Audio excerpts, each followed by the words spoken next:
سلام علیکم دوستان. روز ما با شما چگونه بلاکировка کردن کانال رو با شما نشون میدم. منو میدارین یا تصمیم بر میرین دیسپچر کانال را اوکی میکنین.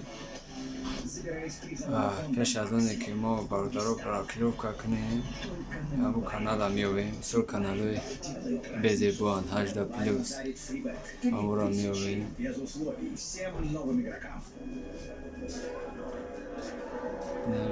برازر سر птичка را میمونیم. وقتی птичка را موندیم برادران چون میکنیم ما رنگو کاتیکول میکنیم. رنگو نظمیت بلاکировкаш сырха اینجا نوکای سرخه یک بار میجقیم 4 تا 0 میزنیم.